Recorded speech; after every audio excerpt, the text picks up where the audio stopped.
Let's bring in Jeff Pierce, Senior Manager of Derivatives Trading at Charles Schwab, and our stock guy every day, pretty much every day. Jeff, all right, we're almost to the weekend, sir. Let's talk about some of the labor stuff for a moment. You got the UAW strikes continuing, and they also dropped their expectations of the demand slightly yesterday to the 30% bump instead of 40. Where are we at? Well, what's going on? What's the latest? That's right. We've got the UAW. They're set to add more walkouts today, starting at noon as the third week of the strike begins. Unless negotiations are to make progress, a new walkout would add to the roughly 18,000 UAW workers that are already on strike. That number represents just about 12% of their total members, which is 146,000. We saw this last week as well. The union took similar action. They had walkouts for GM and Stellantis. Ford actually didn't suffer walkouts at the time because negotiations had made some progress. But it's not just coming out of the factories either. We are seeing walkouts across some of the parts distribution centers across many different states. Those facilities are who supplies components for dealerships. So we are starting to hear some issues at dealerships where they can't get these parts. So it looks like these strikes are having an effect, even if the consumer isn't necessarily feeling it yet. Okay. So the stocks did get a little bit of bounce, but we're still looking at $33 roughly for a GM and Ford, a little higher than it was last month, now at $12.50. Both these, though, pretty close to the lows. GM seems a little bit more susceptible just from a technical perspective. So it doesn't sound like there's a whole lot of progress being made despite some possible lip service. Yeah, absolutely. I mean, we've seen the stock really, all three of these companies kind of just sit where they are, waiting and seeing what happens with these negotiations. We know that the union is pressing for wages of about 40% increase over the next 4 years. We've heard that some of the companies, some of the automakers have been closer to a 20% raise. We know that there are a lot of different deals on the table, and we're watching these different companies try to work around this strike. We've seen GM and Stellantis put some of their office workers in different roles to ship parts out to some of those dealerships. So it's really a question right now of how long the strike goes on. And I think if we continue to see the strike go on, that's where we're really going to start counting the numbers. What sort of revenue hit are we going to see across these three big car dealers or automakers? Yeah, all right. At least now we know kind of what to look for price-wise on the chart to know if something's really breaking. $32 to the downside for GM, 35 to the upside. Stuck basically chopping back and forth with 33 as your midpoint down there. Seems to me that a move for these shares in either direction would tell us something is coming to conclusion for this story, or that something's meaningfully changed. So I'll kind of use that as our benchmark going forward to know if any of this stuff is newsworthy. Let's talk deliveries, another place where labor and strikes have had a major impact on performance for companies. UPS and FedEx getting covered by HSBC. FedEx light years ahead in terms of performance, but sentiment now has gotten so bad for UPS also that maybe they're going to be losing some of the market share to Amazon too, all these companies. What's HSBC saying? Yeah, the sentiment is very similar here from HSBC. They initiated coverage on FedEx with a buy, a $330 price target. They said even partial success on the company's efforts to reduce costs by $6 billion by 2027 could go a long way towards boosting their investor confidence. They also said they forecast FedEx will narrow their EBIT margin gap with UPS by integrating its ground and express delivery networks. They prefer FedEx on earnings growth versus a decline for UPS in their forecasted period. For UPS, they put a hold rating and $170 price target. They said that they see downside risk into their 2023 guidance and prefer the shares of FedEx. Okay.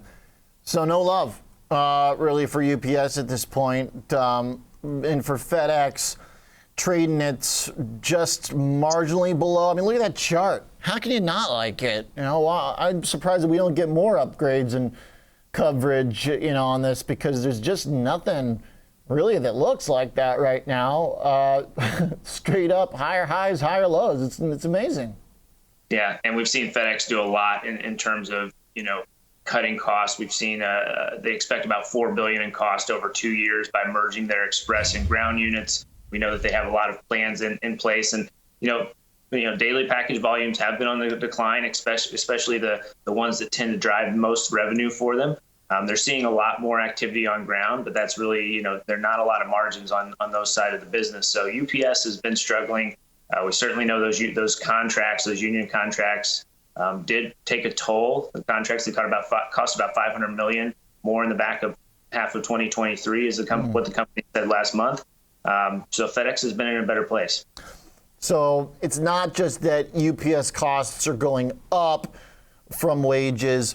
It's that FedEx is also actively cutting costs, and a lot. The analyst saying $6 billion by 2027. So that's a pretty healthy cost-cutting program.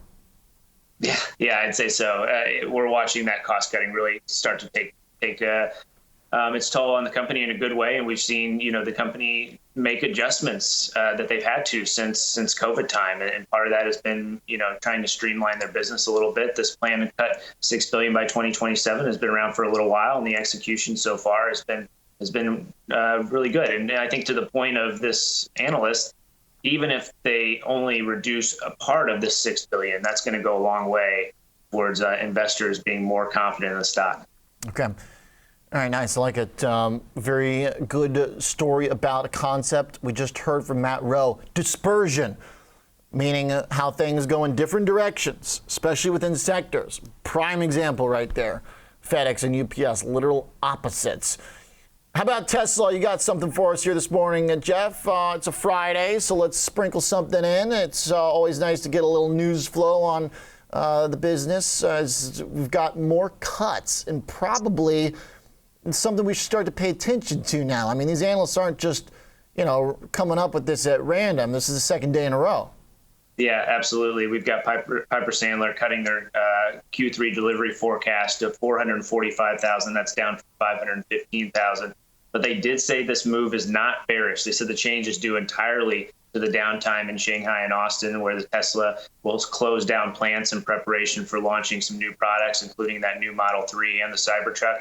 Piper did say the Tesla deliveries have been surprisingly strong up until recently, but the impact of the shutdowns is now evident in weekly data. They also said that the intentional plant shutdowns should not be interpreted negatively. So if the company's Q3 results are a miss, a stock sell-off is unlikely. They kept the overweight rating on the shares and a $300 price target. Okay. So that being said, still bullish. They call it not bearish. I call it bullish. When your price target's what, $51 above? 50, 32 right now? They said 300? Yeah.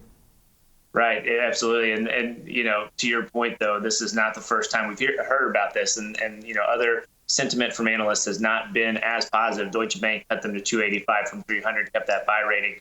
Did talk about they could miss on that Q3 delivery. They do but see also still bullish. Yep. Okay. This is what I'm saying. It's always fun getting these notes, because it's like nothing more important than deliveries / the delivery estimate. Still have a $50 price target above where it trades. And then the other analyst that you mentioned there, 275? Yeah, 285. 285, okay. So neither bearish, but both incrementally negative on the delivery potential. All right, but this one, it seems like, because the other analyst was saying they're going to fall like a couple million short on the year.